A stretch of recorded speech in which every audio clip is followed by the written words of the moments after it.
welcome to the podcast, guys. Ignorant News Podcast. I'm your host, Creator Taro, and we've got a very special guest, our first female on the podcast. Woo!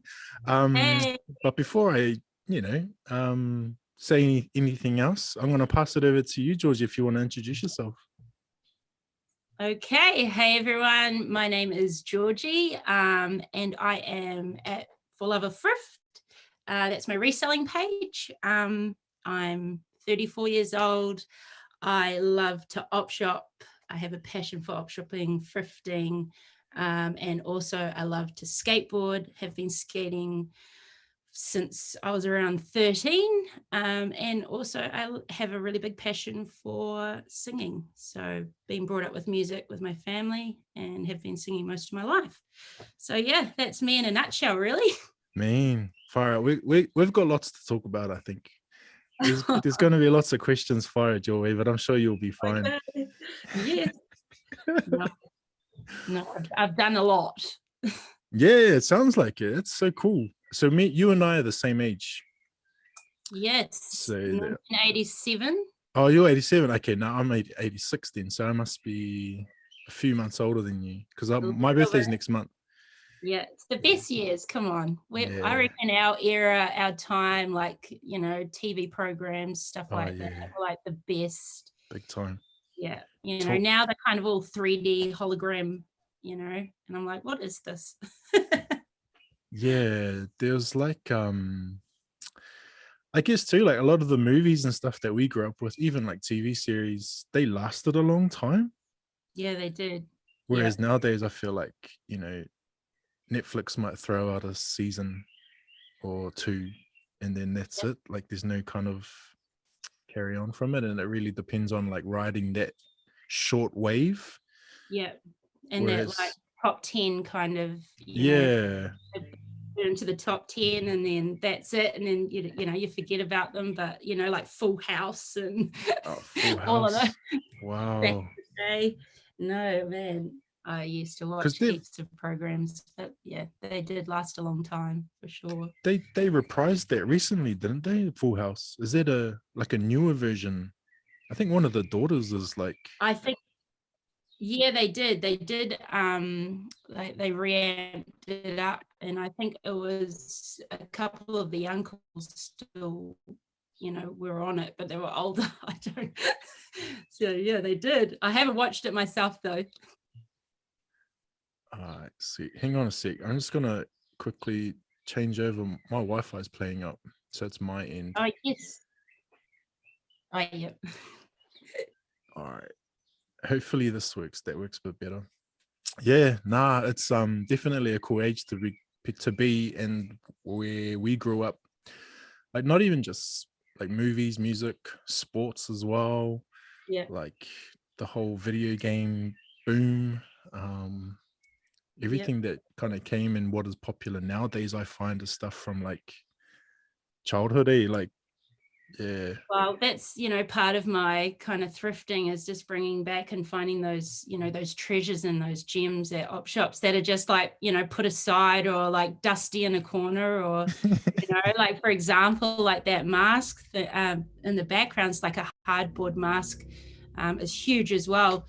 And I got it for like $8 because it was just, someone had just left it and was like, what is this? And I was like, yeah, I'll have it, So like little things that you find is the passion for me going into op shops and like actually getting on my knees and going through the books and going through everything, like not just going really fast, just taking my time. And, you always seem to find something if you take your time and have a proper look. Yeah, for sure. I used to just look at the racks. Now I'm looking at homeware. You're getting older. like going through the dinnerware and far out. Going through the glassware. I'm like, man, what the hell am I doing? But it's like you say, it's so much fun, man. Yeah. And the same with me as well. Like not only am I doing like clothes now, it's just anything. I started doing like collecting duvets, like, because you can't find 1980s duvets as much anymore. Towels, old towels, and you know, just other things that now, you know, resellers are not quite on yet, but, you know, trying to get in before the whole rush comes in again and be like, boom, you know, but I don't know. I've got too much. I hoard too much. I was talking to Matt from Percy's Vintage. He said the same thing. He's like, finds these really cool stuff. They're real interesting. He takes them home and he's like, what the hell am I going to do with it? Like, what use do I have other than this was cool? Exactly. I was like, I'll find something for it. And then like my partner's like, what is that? And it's not coming inside the house. But I was like, but, you know, it's old. Yeah. I just can't help myself sometimes. Yeah, I found recently some single stitch vintage, like American like camp t-shirts, and I couldn't not get them just because, you know, like I can't not get these. Like I don't know, single stitch and they look cool, maybe have fluoro on them a little bit. yeah, I don't know, but it was just something like some sort of like type of preservation of vintage, you know, that kind of told me like you should get those, like, just in case they might find a good home sometime. Like, you never know. Yeah. No, that's the same with me. I think the other day, and I didn't know whether to pick them up or not, but like the real old when Weet-Bix triathlon kids came out and they had like a whole stack of them from like the back in the day, and I was like, should I just get them for $1 and just keep them? And I'm like, oh, I've got so many t-shirts. But yeah, just one of those little nostalgic things for NZ, you know. As a kid, you'd go into the Weet-Bix Kiwi triathlon but these are like real, like the beginning t-shirts. But I kind of had to pass on them because I was like, oh, I've got about 8 boxes full of other things that I need to sort out first. Do you have like a little guideline or a process when you go out thrifting, like the do's or don'ts, or where do you draw the line in terms of what you get? Ooh, basically at the moment, because I do have a lot to go through in my shed. When I go out at the moment, it's, do I really need it? Is it cool? Which 9 out of 10 times I kind of like it anyway. So yeah, it's really bad going out with me. You know, I even sometimes, you know, it could be wet. I don't know if it's cool, like you clean it. Undies, probably not. Yeah, I get yep. That's universal, know, right? Yeah, but you know, no, there's not really a guideline. I've just basically said, no, there's not.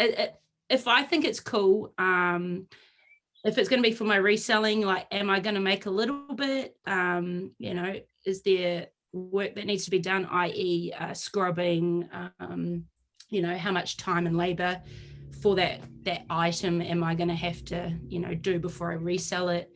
So little things like that. But end of the day, if I see something like MJ or Bob Marley, or, you know, something that, like, I just picked up I found these the other day. I remember those. There's a dope. Yeah, but there was a whole bag of them, and I was like, they were $2, and I was like, I can't pass by these. I don't know what I'm going to do with them, but yeah.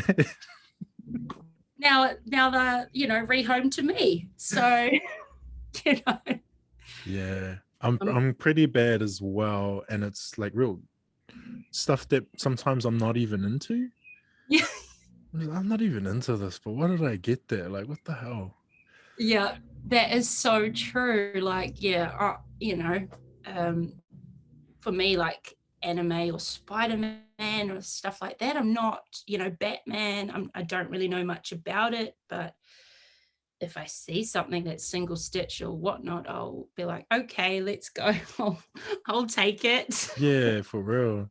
I've talked to a few resellers, and so one of my friends in Gold Coast, her thing is where she's probably more on the environmentally conscious side of things in terms of reselling and vintage and recycled clothing, but she'll only, no matter what it is, even if it's super dope and cool, if it's over $5, she's not getting it. Wow. Okay. Yeah. So that's a great guideline. Yeah. So that's real, like pretty staunch guideline, but I do that personally myself. If I see something that's like, that I'm not going to see again for a long time. Yeah, And then, you've got plenty of really good resellers in Auckland that will come through the door in the next 5 minutes to you. That's all me. I'll be like, no, that's me. I'm taking it. Yeah, for sure.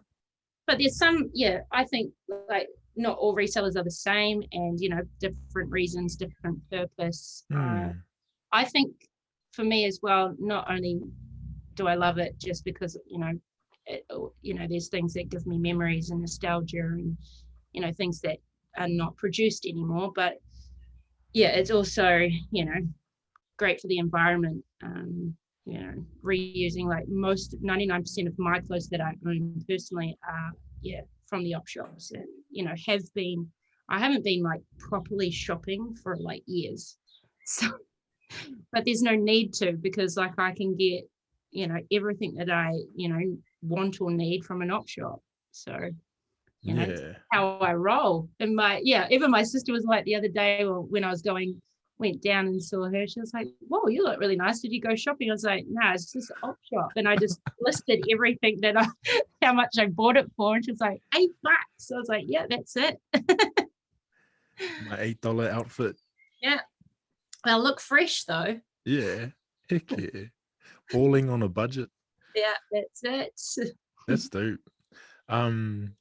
Obviously for me it's a bit different because I can't always find my size, but when you do, man, like it's like, yes, got myself something.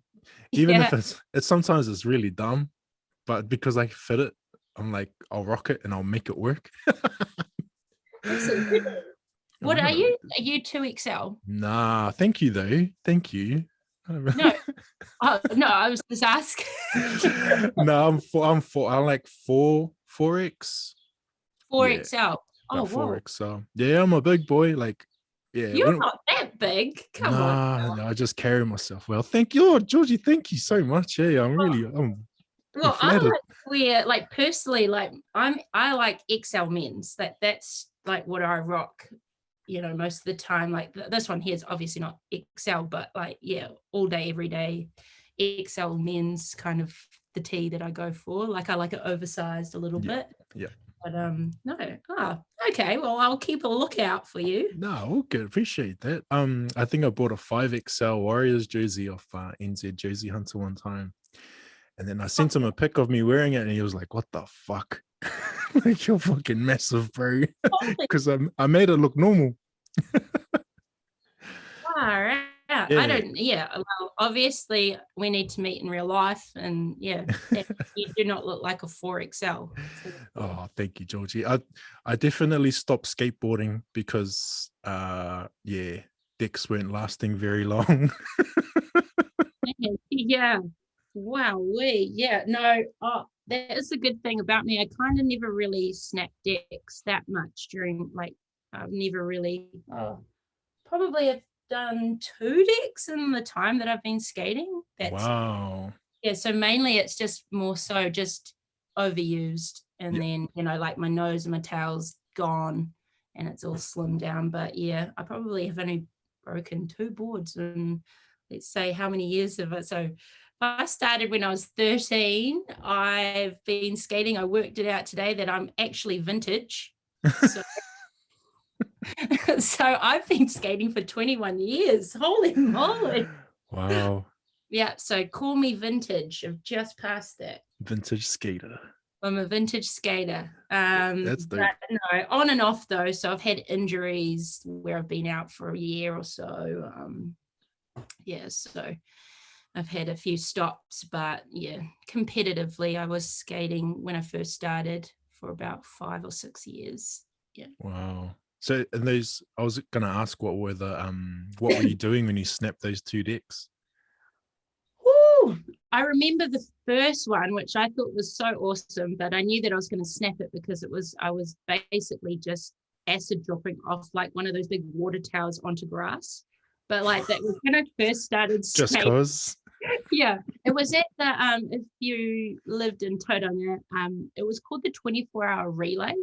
And it was down at Memorial Park, and basically they set up like this relay lap around Memorial Park, which had like skateboarders could go do the little skating at the rink, and they had all these events, and who else was there? Just heaps of things going on for 24 hours, and some people ran for 24 hours, and then other groups did all through the night and stuff like that. So it was a really cool event in Tauranga.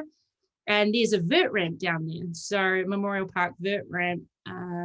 So that was in the middle of it. So that's when I started skating, and I actually dropped in, and I was like, I thought it was pretty cool. And then I was just with my two mates who I used to skate with, Luke and Tane, and we were dropping off like this. It was my highest ever. It was over my head drop, but it was onto grass, and I snapped it. But I was like, look at that. I was like, yes. Basically focused it, so it was just stupid. That's dope. I've cracked when did I snap my first stick? I wasn't doing anything cool like that. I think I was just doing an ollie. And then I just landed wrong. Yeah. Like all the weight in the middle kind of thing. And I was like, I just heard a click. I was like, it's gone. Yeah, you just have to position Yeah. My mate bought one, and within 5 minutes snapped his deck, and I was it's just the way that you land sometimes, eh? Yeah. I've heard a few of these stories. Hey, you just got this today. I'm like, oh, that's a rip-off. I want to get a new one. Refund me. But no, I haven't snapped many decks, but I've gone through a lot. Yeah. You talked about being competitive. What was that like? So I started skating when I was 13, and that was in year 2000. And then my family are pretty tight and are really supportive. So we found out that there was the New Zealand Nationals going on. So I was like, never been to Nationals, because I just really skate against the guys in my town, because I was the only girl skater. So I used to compete against the boys, but all the boys knew me, and had a shop sponsor, and it was really cool. But went to the Nationals and came first. So my mum and dad were like, shit, okay, this isn't a waste of time. It was not too bad. And then found out that there was a Australian World Cup. So managed to kind of do some fundraising, and went over to Melbourne, and I ended up coming second.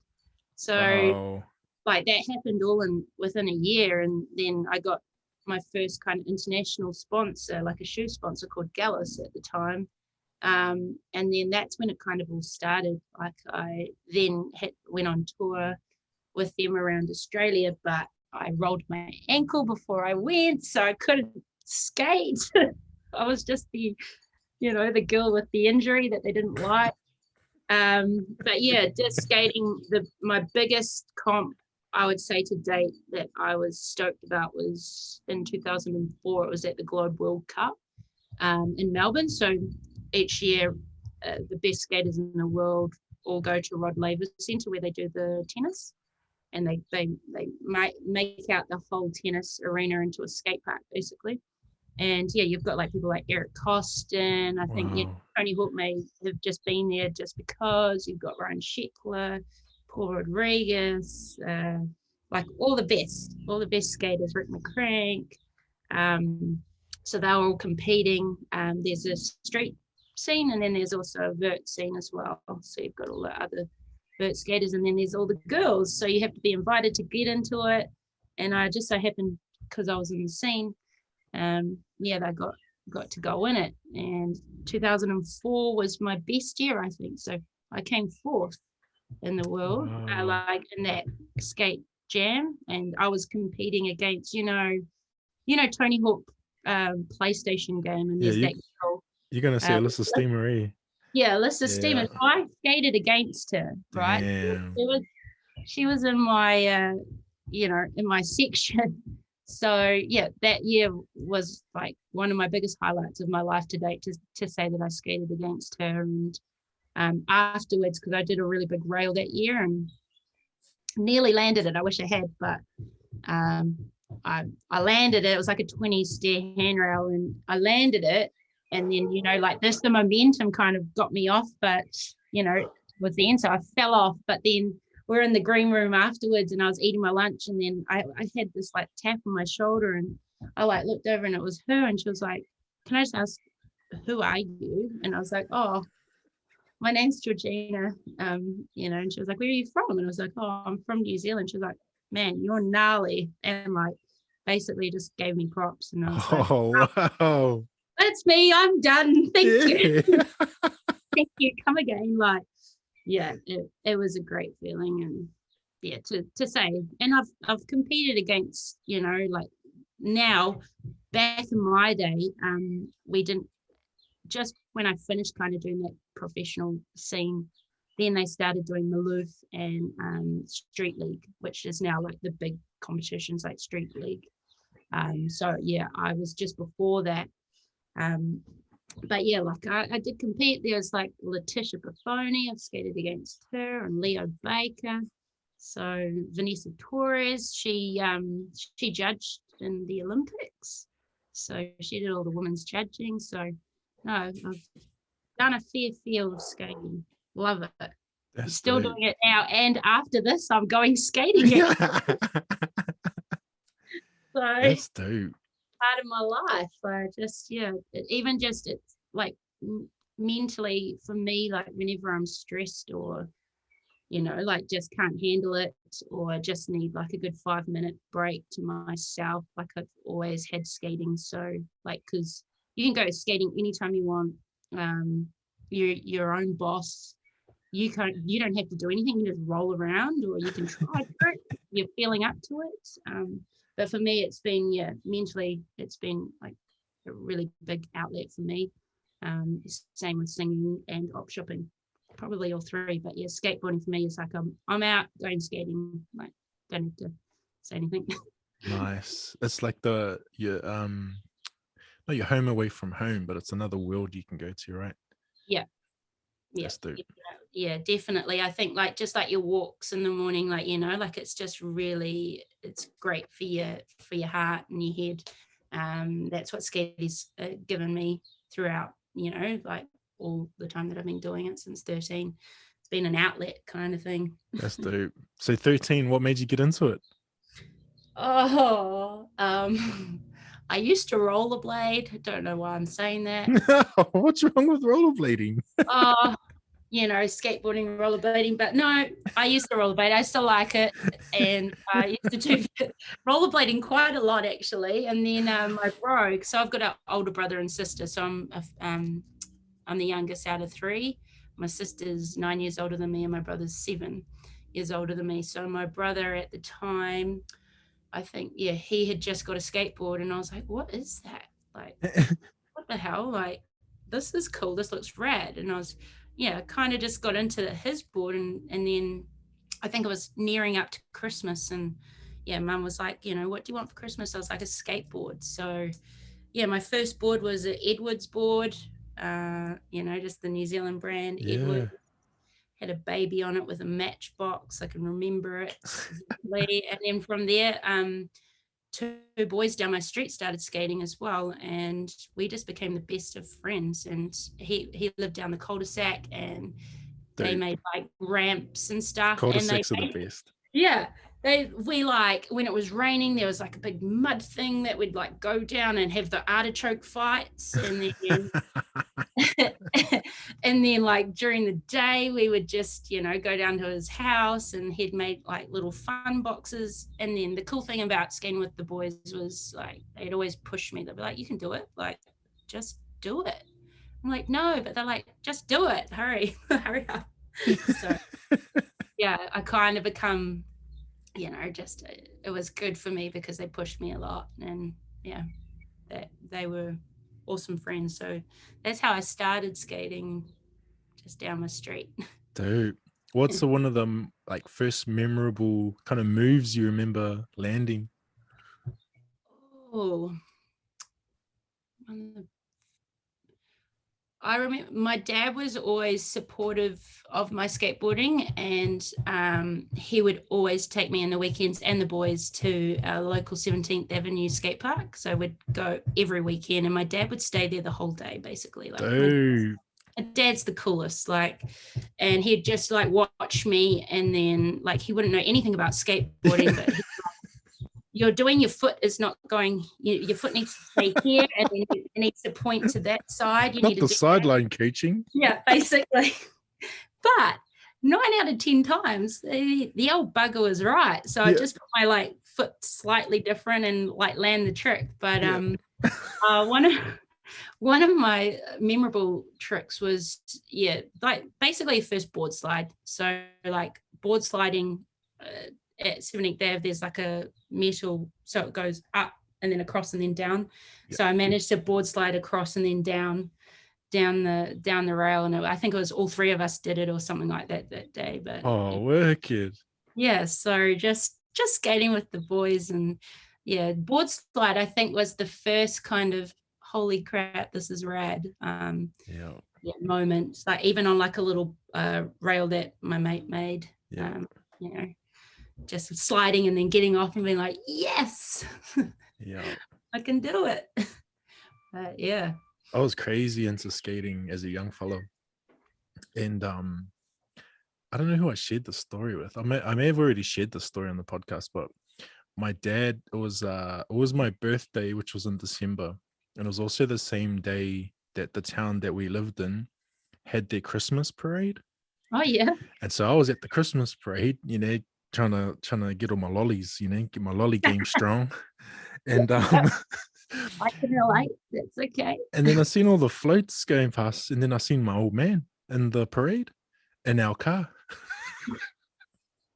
And I'm like, what the fuck is he up to? You're like, what the hell? Anyway, it was his way of surprising me. He beeped out, and he had a skateboard in his hand out the window. And he said, for you. So ran up to the car, grabbed the deck, and he was like, happy birthday, boy. I was like, oh, man, Dad, you're shaming me out there. Like, get out of this parade. And then I got the skateboard. It was like this joint from like Rebel Sport. It was like real shitty.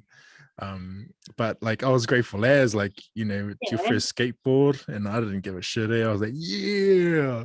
I mean, it took me like 20 pushes just to get 20 meters, but it's so good.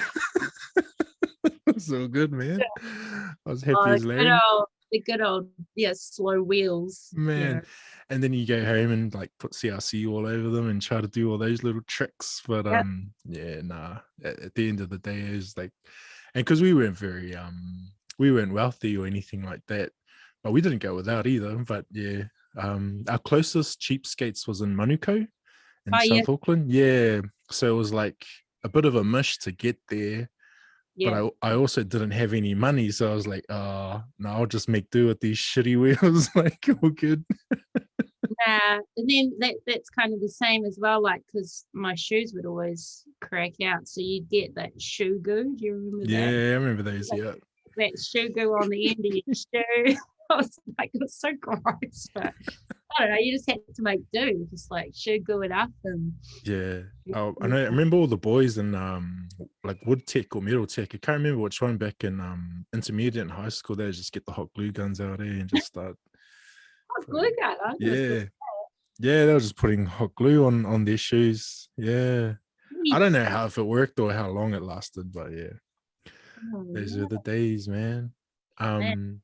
No, I've had like good times. Like I've met some of my bestest mates skateboarding, and like still to this day, like a girl crew and stuff. Like, I've got friends all around the world, and it's just a really good community as well. Like, we're all so friendly. Even if you go to a skate park now, like the boys like are so lovely. Like everyone, like. It's like we're all in common with something, obviously skateboarding, but like everyone's just so nice, and it's just a real chilled out environment. Like, dope. Love it. That is so dope. One of the greatest things I loved about skating is, you talk about it too, is it brings community together, like all these people from different walks of life, but they all love skating, and that's the buzz, that's the kaupapa no matter what. And the other thing I loved about it, so I grew up on a cul-de-sac, so I can relate to the cul-de-sac buzz. And for some reason, I don't know what it is, but if you grew up on a cul-de-sac, everyone's your mate down there. Like everyone's friends with everyone, and you all play outside together, like whatever it is. If it's a game of cricket, we're all playing. If it's a game of touch, we're all playing. We're all skating. That's us. Yeah. And So so I relate to that. Like I just knew like there was the two boys on that in that house, and then you've got Simon down the street, and then everyone like Christmas time, and all like everyone just huddles together, and I don't know, we used to play and then play and fight, like of course. Fight, like I'm not hanging out with that guy today, like, but nah, it was a good time, like growing up. There was definitely blood, sweat, and tears, right? So like fireworks time, like Guy Fawkes, everyone together, birthdays. We used to have the street that I grew up on. A lot of boy races used to come down because it was down a hill, then around the roundabout, and then back up the hill. And for some reason, people would come down our street a lot. And we used to get a bit protective. The boy races come down, we just like stand on the road, staunch them out. We're like 9-10 years old. We're just trying to, this is our street, bro.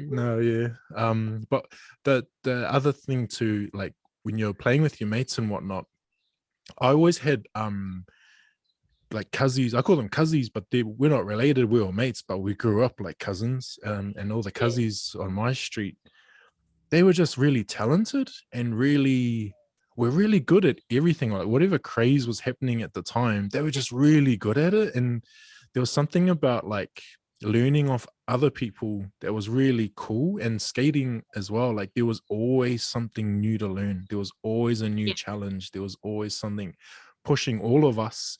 And when one of us landed it, and you talked about it, like all three of you landed the board slide, it was like the same for us growing up. Like one person, learns how to ollie. We all learn because he's telling, I just did this.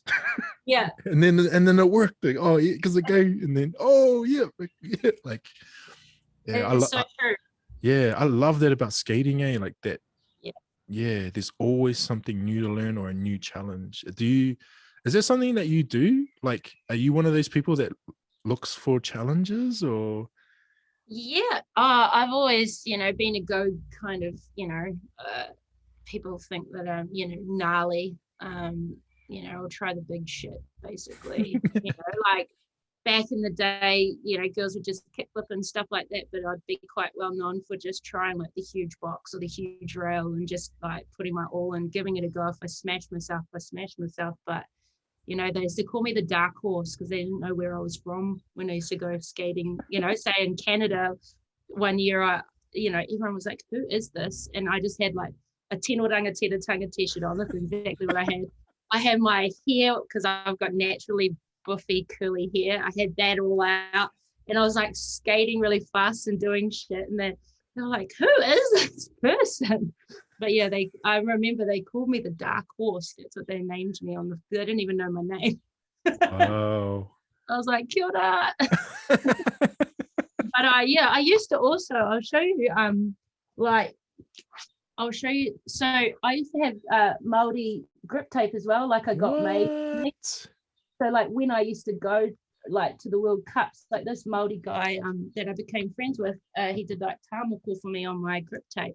So like when I went skating around the world, like all the pros would be like, what is that? Like, and I was like, and it was for like agility and like strength, and had my own like little kind of representation wherever I went as well. So it's really, really cool. I wish I kept one of those. I wish I kept one of those boards, but I used to because I used to always get like a board or two a month basically when I was up there. I used to always see kids at the skate park that had like boards that had broken, and then they'd put like hammered some nails into it, and like I'd always see kids that were not well off. So whenever I got a new board, I'd always give a board away. So I just always give it to someone else. I had shoes. I'd never kept any of my stuff, but that's part of the deal, really. I reckon hand in hand, you're getting blessed with something, and then you give it on and pass it on to, you know, they could be the next best, you know. Yeah, true that. If they need it, if only they had a good enough board to practice, which, you know, traveling around New Zealand and stuff, especially like, yeah, like skating with Shea Tadia and that back in the day, we went, you know, Portaki, we went, you know, Taniatua and Whakatane and all of those places. And it's so cool. Like, there's some really good skaters, you know, and if they had the product, you know, and the shoes and the skating in bare feet sometimes and still ripping it off. Yeah, I used to always give my stuff away, like always, hands down. Damn, so, yeah. I wish you lived near me. I would have got me a new skateboard. Yeah, no, yeah, there was just a couple that I wish I had kept, like a few boards, but oh well, I've got enough. I don't need any more. You got a few behind you. Can you walk us through maybe a few of them? Like, what are these like favorites? Are these? Yeah, I can. So I'll show you one of my favorite ones. So this one here is this is one of my favorite brands called Girl Skateboards. So it's called a company Girl. This one here is skeleton of woman. But just on here, the whole team came in 2010, and I got to just go skate with them and hang out with them for the day and the night. And yeah, like people like you've got Sean Malto was probably one of my very favorite skaters back in the day. So I've got a lot of Sean Malto decks. Jerome Wilson, you've got Eric Costin, Mike Carroll, Brian Anderson, Corey Kennedy. Yeah, so This is probably a really special board for me. I've also got a couple of other special boards that if you know, in the skate community, there's a guy called Lee Ralph, and he represents. It's the New Zealand guy. He's the a carp kid.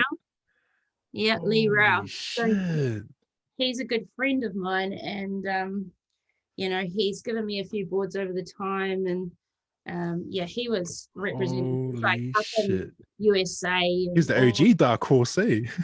He is the AOG dark horse, skates with no shoes and still rips. And I think, yeah, he was like world's best back in the day. So I've got both from Lee Ralph just for me, and then that one there is from him as well. But he's a good friend. I love him to death, and you know, it's ones that I'll never ever sell. Holy shit! But then, yeah, there'll be some, if there's some skater heads that watch this, they'll blow their mind. I'll tell you.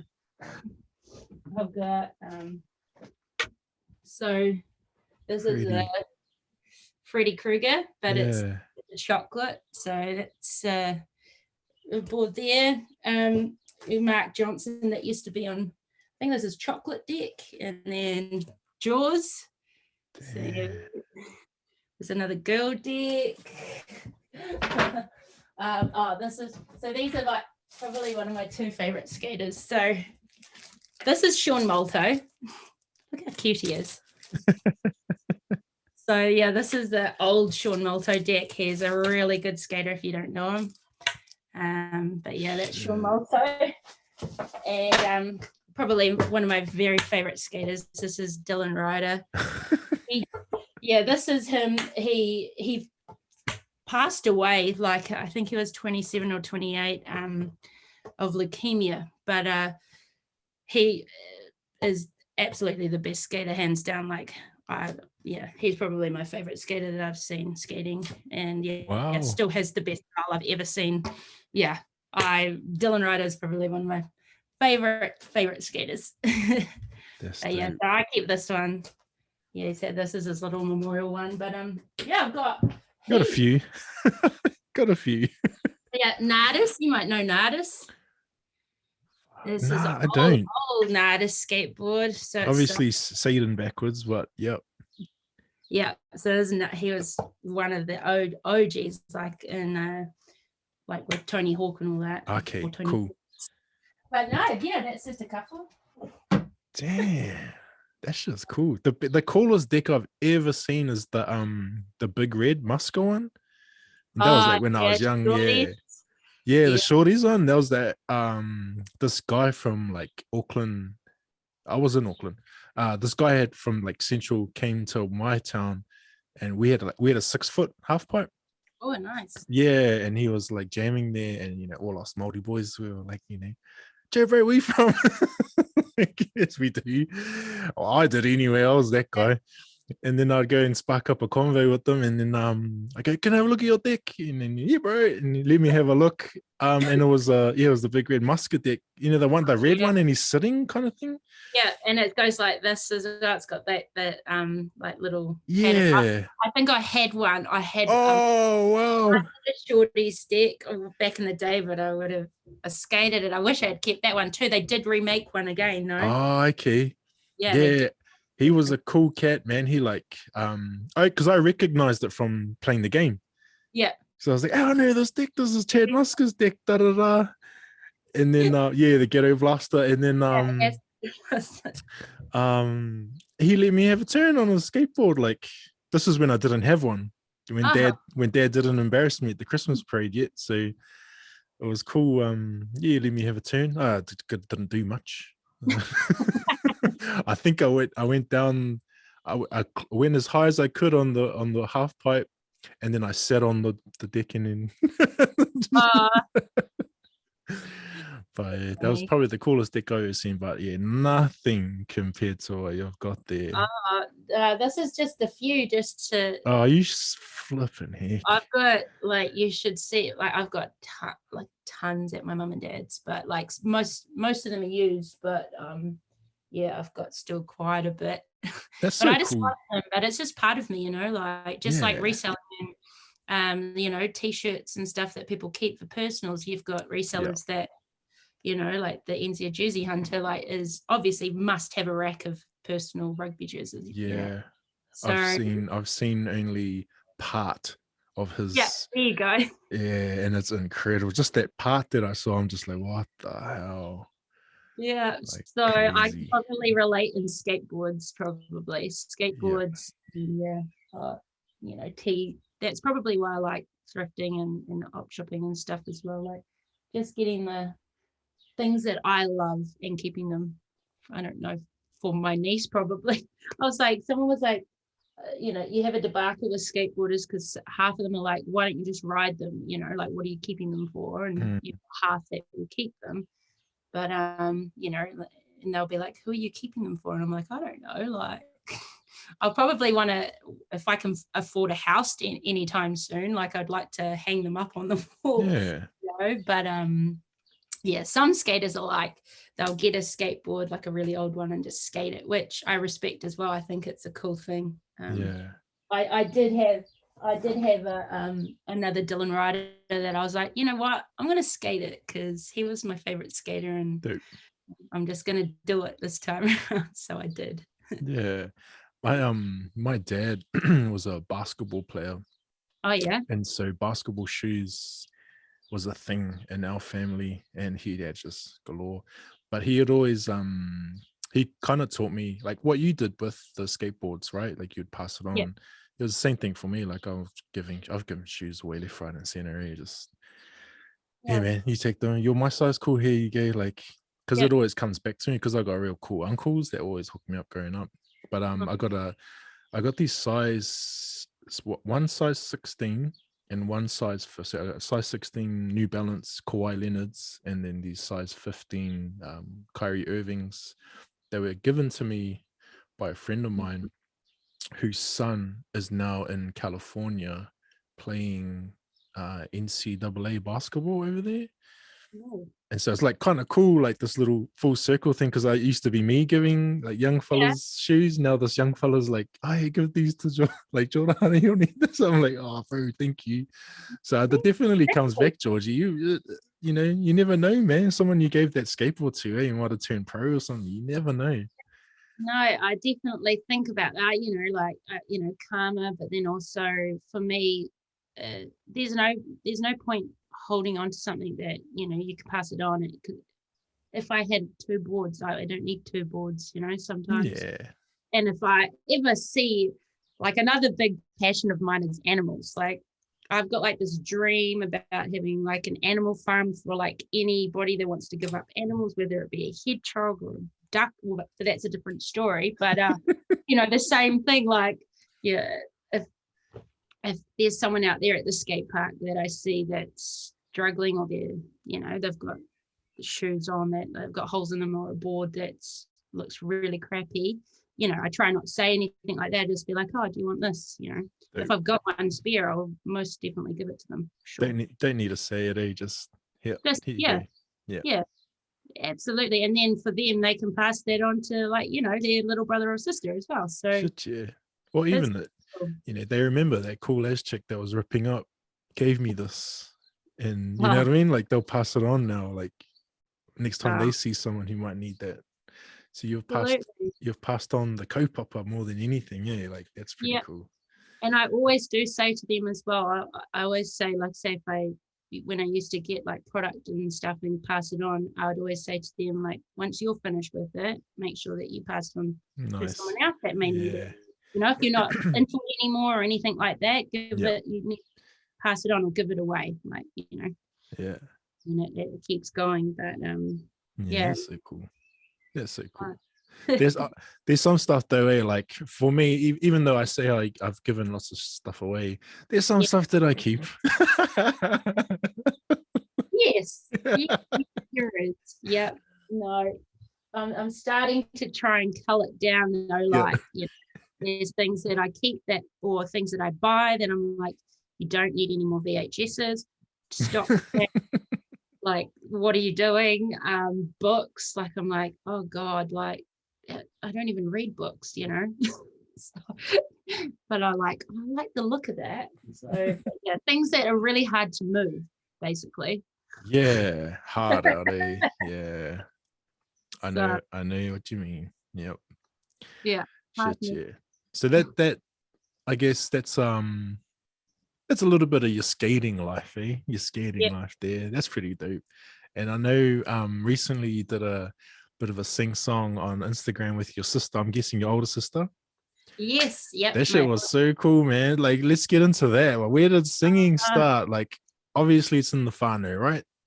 My dad's mum and dad's an old hippies. Like, dope. My dad, if you could see an old like photo of him, he had like afro. Whoa. Yeah, his afro is, and like my mum, you know, just two hippies. My dad's a drummer, so mum fell for the drummer. Yeah. Basically, yeah, mum fell for the drummer.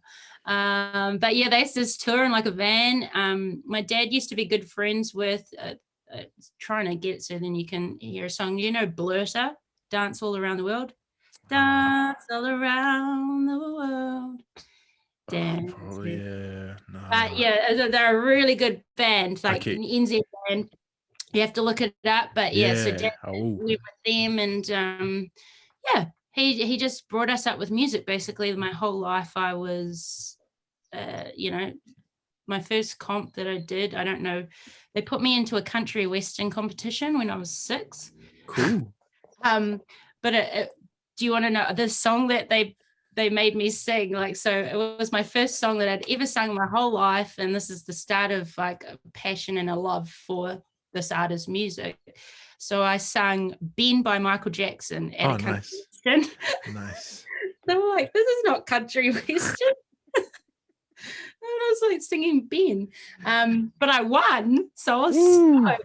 But yeah, I was like, oh, that's cool. And then my mum made me a little toggle, and like I had like a bob haircut, and then ended up going, you know, to the next comp. But then I looked really country, and then from there, I was a busker. My dad and mum just took me busking on like in Tauranga down the street, busking most weekends, and my nana and papa would be my biggest fans and come with their cup of tea, and you know, I'd get pocket money, and then that's where I started collecting Casper cards, because that's where I'd go to, you know, use the money that I'd collected singing. So yeah.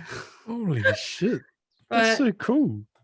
Yeah, so it was fun. I don't know, just karaoke, and I was only little. I was little, I started at 6 or 7 and just bust on the street. And then, my sister and my dad and my brother were in like just a family band. And then I started with them just at gigs and stuff. I'd play the drums when I was little, and then started singing. They'll be like, oh, here's Georgina, she's going to sing a couple of songs like as a little kid, and then I'd jump off and stuff. But now my sister and me just do it full time, basically. Like we sing most weekends before COVID, and just in a covers band singing around New Zealand. Holy shit, that's so dope. Yeah, but it's a passion yet again. Like I do it for the love of it, and it's just, we're so blessed to be able to do something that we love and getting a bit of money for it, and we get to hang out every weekend together, and it's definitely I'm very grateful for it. Is it hard being that talented? I don't, like, what the hell, Louis? I just went to this comp and I came first, and then I just sung in this country thing and I came first. No, oh God, I don't want, like, with skateboarding, it takes a lot of practice. For real hard. And it's a lot of like falling down, and like I practice perseverance. And for me, my mindset was, like I had to be as good, if not better than the boys. So like now this day and age, like I just can't believe, like as I said, I'm going skating with this like little girl crew that have, help girls that are starting to skate, which I support 100%. So I go down and hang out with them, and I think they're called Skate Scene. So go hang out with them, and they're cool. Teaching each other. But back in the day, I'm like, geez, I had to like the hard way skate with like the best skaters in Tauranga and try and do what the boys were doing. So under peer pressure. I was like, they were like, just do it. I'm like, hold on a minute. But this day and age, there's so much, people helping people in the community, and it's so awesome to see. Like, there's a couple of girls that 11, 12 that are ripping, and I'm just saying to them, I'm like, sheesh, like you next level, like keep going. Like I love seeing your videos and stuff like that. So it's really good to see that NZ skate talent anyway is definitely on a roll. So I'm stoked. But that's mean. See the singing, so you've basically been singing in a band since you were a kid, right? And just growing up, and now you're doing it and you're loving it, right? Like it's there was a time that I kind of just was like, I started singing, then I went and lived in London did an OE, and then moved to Melbourne and did some like skating stuff there, and worked at Globe there, and I just had a bit of time when I was in my mid-20s and had a bit of fun. And then I came home around, when did I come home? About 2013, and that's when I started up the band again with my sister, like to do it full time. But then I was juggling 2 jobs at once and kind of burnt myself out, so I kind of gave up singing for a little bit in that time, just because it was just too much. Like I was working down south and then coming home and then going to the gig and then going to a Portuguese and then coming back and then going back down south. So I kind of gave up for about a year and a bit, I think, and just had time of the weekends where I could just do what I wanted. And then I found the passion for it again. So we've been going strong now for I think about 2 years again. And it is definitely, it's fun because my sister's like my best mate, and like we have fun on the road and like doing the same thing. We're like, we go to the casino after a gig, and we're like, have a wine afterwards. And that's the shit. And you go to a wedding and half the time they're like, help yourself to any alcohol or the buffet. And we've been called, we can now call ourselves cake connoisseurs, because like the amount of weddings that we sing at, like we always try the cake. So if you ever want, if anyone's getting married, I can tell you a good cake. Just keep it simple. Don't put too much stuff in it. Just either a nice plain chocolate cake or a banana. Yeah. But, I hate that. What's that shit that wedding cakes have on? Is it fondue? No, not fondue. It's, I know what you're talking about. Fondant. Yeah, like it's that thick layer of like where Get that it's shit out of here. Yeah. Get that Just shit put out of here. buttercream on it or something like that. Just get like a fucking cake people like a cheesecake or something. Exactly. No, but yeah, we've had a many a cakes, but it's always fun, and yeah, yet again, singing's a release. I like writing songs and stuff like that, and when you feel like that kind of whole musician thing, and there's a time and a place that you're like, oh, I feel like I can write a song, so you just go and write a song. Yeah, but only for usually my ears or my family. Yeah, I feel you. But, I'm just conscious of your time, because I know you're gonna get out and get your skate on with the crew, with the girl gang. I usually ask 3 kind of questions nearing towards the end of the potty, and then I usually hand over the rako to the guest in terms of having the last word, and the last word can be anything, just like, I don't know, a message you want to put out there, or words of encouragement or whatever. But so the first of the 3 questions is quite fitting: music. So growing up, there may have been people that you listen to. Obviously, MJ, I think, is a huge influence. Yeah, I'll show you. Oh, let's go. Oh, hold on. Is that the bad? Yeah, who's That's bad? Full commitment. That is full commitment right there. Yeah. Holy shit. Do you remember on the Moonwalker movie and the little kids, the version of Bad? Yep. No, the kids version. Yeah, the kids version was the best. Oh my God, Moonwalker blew my mind. I tried to lean against the wall and put my knees forward to turn into the car, but it never worked. That part of like the shadow, the silhouette of him turning into the vehicle. Yeah, I was like, this is, you must have to be Michael. Yeah, he was just too cool for school like that. But no, sorry, I'm like off your question. No, like going into these tangents. So Michael was Michael's the guy, the person you looked up to, listened to? Like he's definitely one of my ultimate, like I've got so many though, but yeah, if I'm gonna have to pick a few, like Michael Jackson. Oh yeah. So he got the Earth song on that one. Yeah.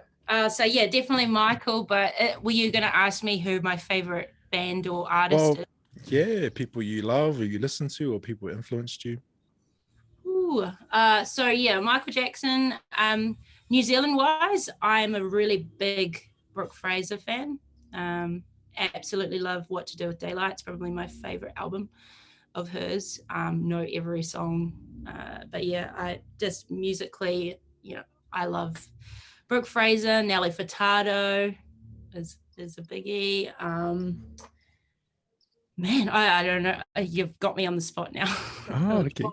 Ali, but I'm a big. This is Justin Bieber. I like Justin Bieber. I like the Biebs. Yeah.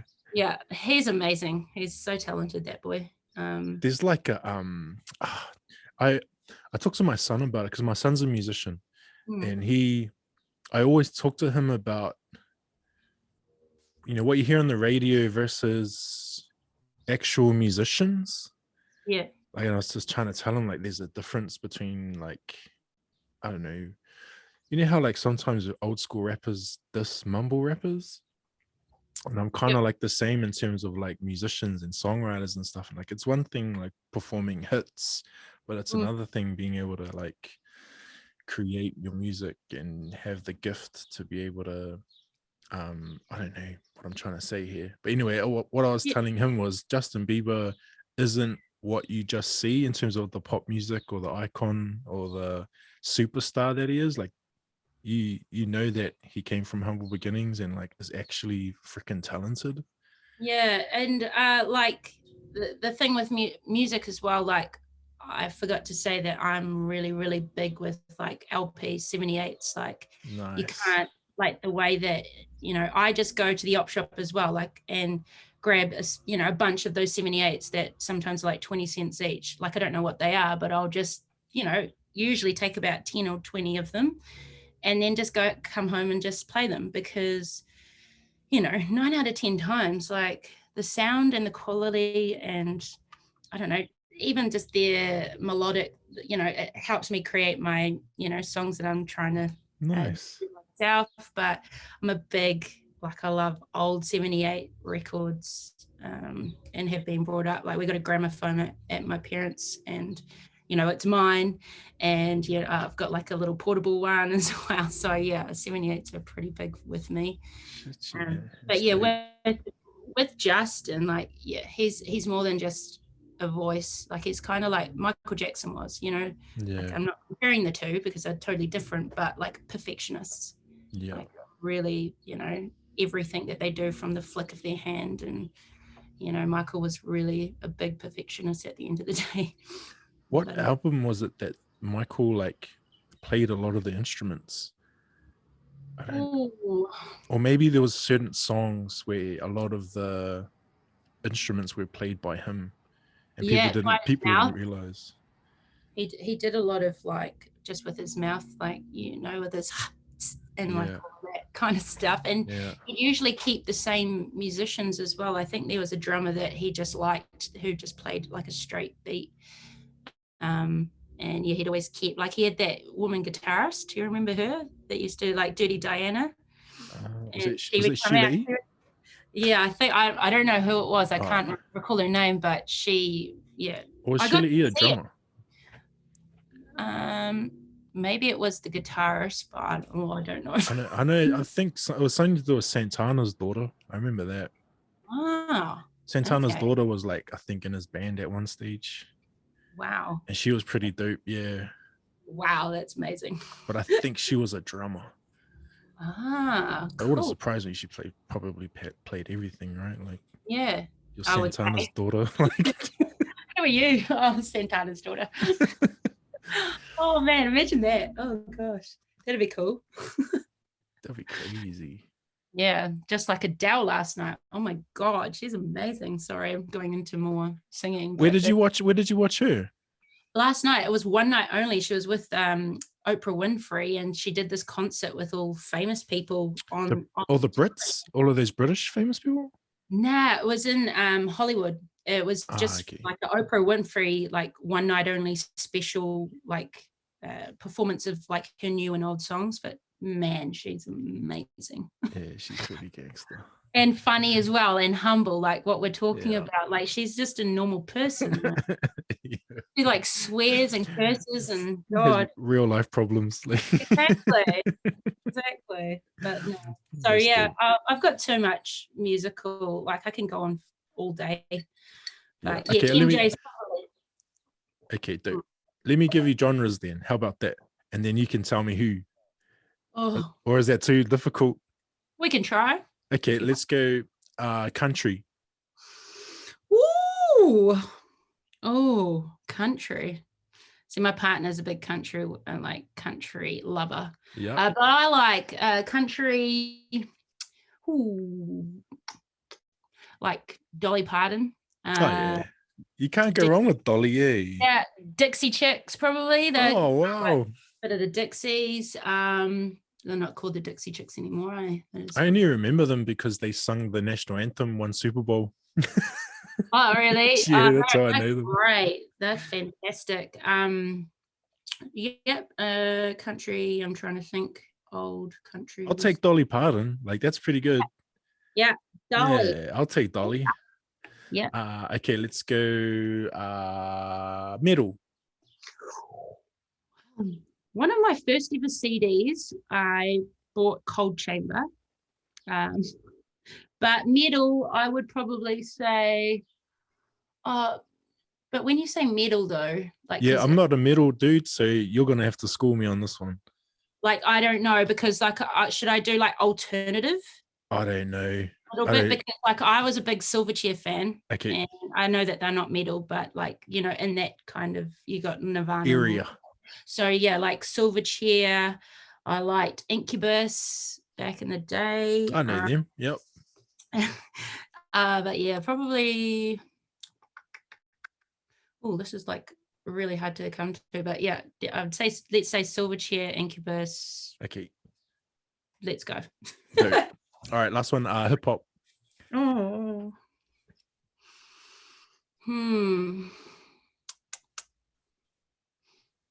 I like old Kanye.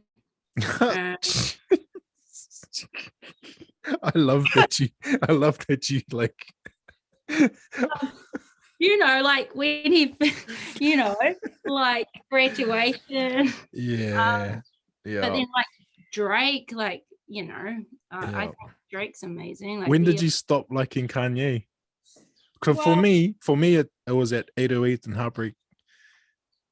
Ooh, but there's a couple of songs on there. I think I had to make a decision, and I was like, no more, no more. Oh, yeah, 808 Heartbreak. Oh gosh, yeah, Graduation, like All Falls Down, like that album I'm trying to think of, and so College Dropout. Yeah, College Dropout. Is it Flashing Lights? And hold on. But then, like, not just Kanye. Like, I'm trying to think now. Now you've put me on the spot. And Drake's like, dope. I like Drake. Yeah, Drake's cool. I think, you know, just what he raps about. Like, I really always listen to the lyrics, and you know, like sometimes though I get a bit like he's like, I'm so depressed because I've got a Maybach in my driveway. And I'm too rich. Like, I'm like, what the fuck, bro? Like, what are you talking about, bro? Like, you know, I've got no butter in my fridge, and I've just popped a toast and I've forgotten butter, and now I'm gonna have dry toast for my breakfast. Yeah. Make a song about that, Drake. Yeah, no, so. But no, that this is just coming off the top of my head, but I love all music. Like hard out. I've been listening, like, I'll show you a song just quickly of like what I've been playing most days. You're gonna be like, what the hell is this? But this has been my jam.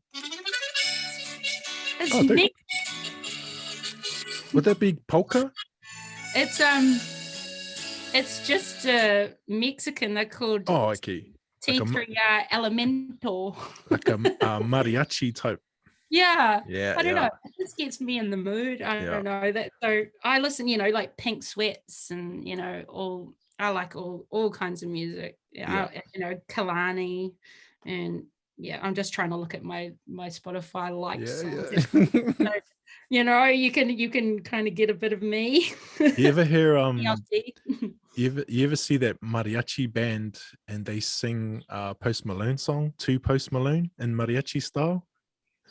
No, I haven't. I'll send you the link after this. Yeah, it's pretty cool.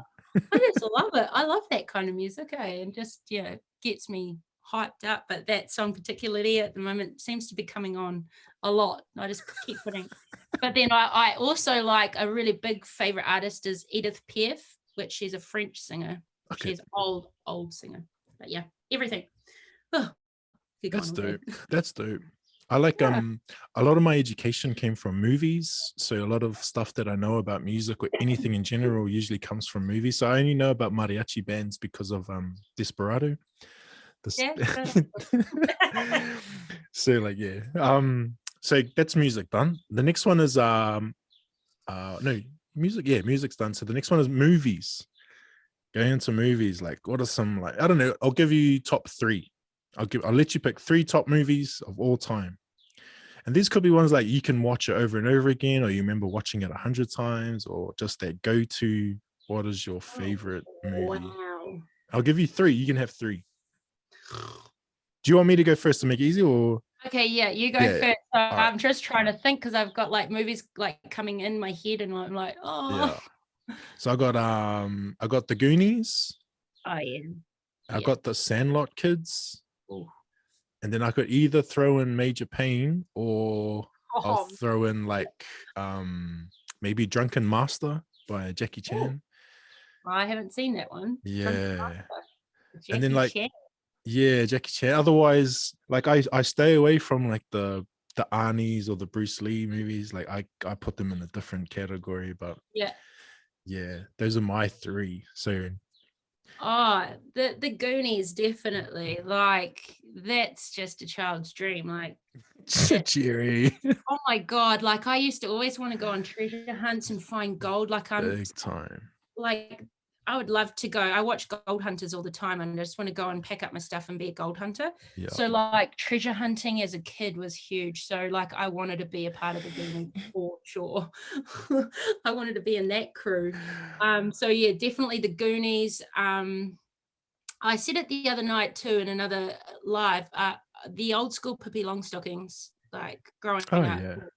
She was one of my favorite characters because she could do anything. She had a talking horse, and it was just so cool. But yeah, Pippi Longstockings. Before you say your last one, I actually forgot my favoriteest movie ever, which is Willow. Oh, is that the little guy? Yeah. I've been trying to find that on VHS. Like, I remember it sort of, but I remember it being really rad. That's my all-time movie. I watched that so many times. I've watched it twice this year already. Like, what is it about again? It's basically a George Lucas universe.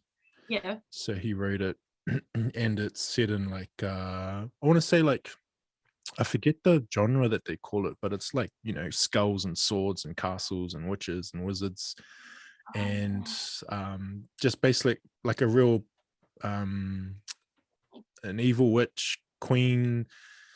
She's like sorcerer queen. She's like seen this like vision that this little baby's gonna take over. So she tries to kill all the babies in the land, and like this one baby gets away and is taken into the care of like this little dwarf called Willow. And then Willow like is also like a low-key magical wizardy type dude, and then he ends up finding a few friends along the way, as you do, and they end up going to defeat the evil queen sorcerer. It's kind of like like that whole genre of things. Who was it, like the labyrinth and all that? Definitely like around that era. Any of those movies, to be honest, like I liked all of them. Like Never Ending Story and all that. The Sebastian Coleman. Like all of them are just so much better than they are today. Like, you go to the movies, like Harry Potter was pretty cool. I liked the first Harry Potter. Harry's like, that was a really cool movie. Like, what house are you? Well, I think I'm Slytherin, but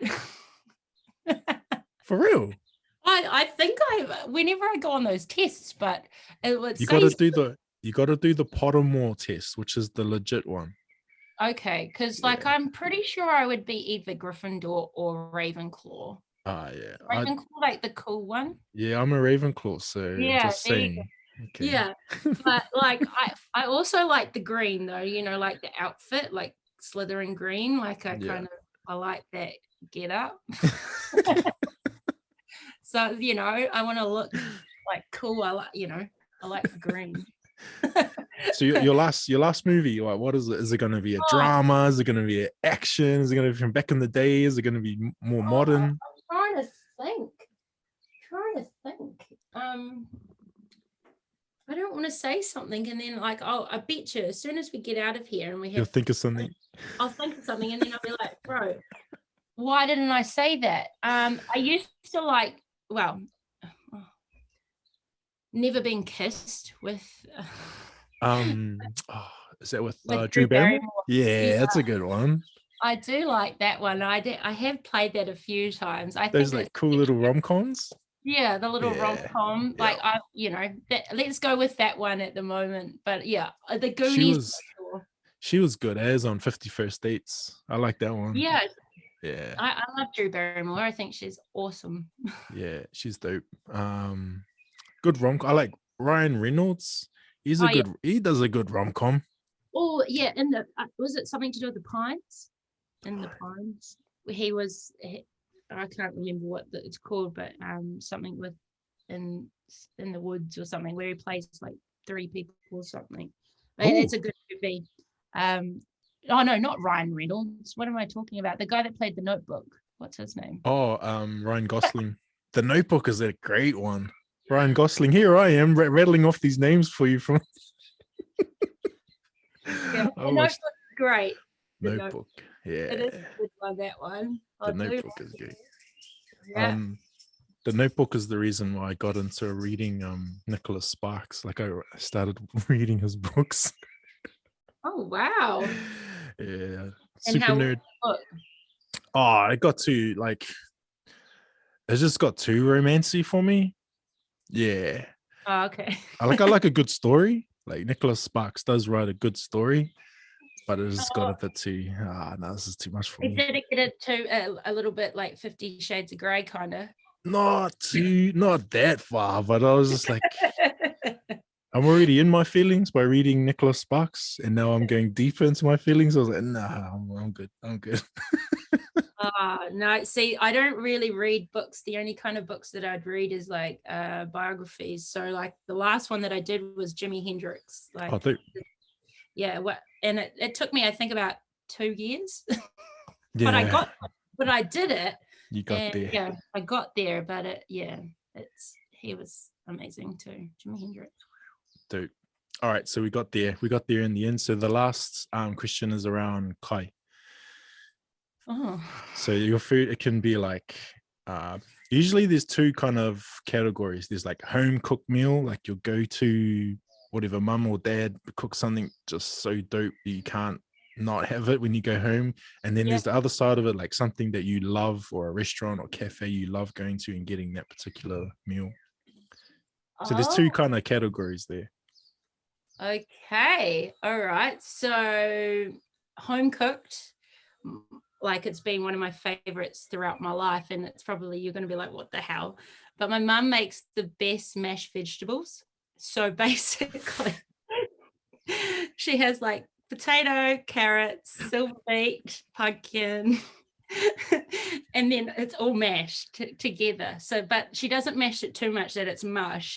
There's like, you can still see bits of carrot and then I stick a shitload of mint sauce on it, add it with a little bit of mint sauce, butter. I love that. You're like, yeah, mum's mashed vegetables, probably. That's definitely a nostalgic childhood memory one, eh? You either hate it or you love it. Okay. my mum's one was like is still to this day too. I still sometimes request it. I'm like, Mum, can you make mashed vegetables, please? And I'm 34, so. Dude, I do that. I do that with my mum's chicken curry. So yeah, I get you. You chicken curry? Nah, just mum. Yeah, just for some reason, mum's chicken curry just gets me. Otherwise, it's my dad's cooking. Surprisingly, that I go after, because he's got all the island food. Oh, nice. Yeah. My parents used to like own Indian takeaways. Ooh. But my dad's Māori and my mum's Pākehā, so. Why not, eh? We used to, like, my dad, like, we had friends from Sri Lanka, but like, yeah, like they used to make apparently the best Māori mussel curry in town, like, and it used to just sell out straight away. My dad said you'd have mussel curry and like as soon as it went in, like it would just come far and wide from their mussel curry. So it must have been good. So dad can make a good curry. But yeah, my mum, and then like my nana's, like I'm very close to my nana, and yeah, my nana's Sunday roast with like little Yorkshire pud, like hands down, like she had the best roast dinners for sure. And it doesn't matter, eh? Like when your nana makes something like very minimal ingredients, but it tastes the best, right? Oh my, yeah, exactly. Like I was talking about this the other day. My nana would make cucumber sandwiches, and like, I tried to redo it like in my house. The same. I'm like, why doesn't it not taste so Yeah. good? Like, Yeah. yeah, cucumber sandwiches. I was like, yeah, she used to make like stuff like that, and I'll be like, oh, so good. Yeah. Hard out. Dude. And then And then takeaways. yeah, takeaways or going out or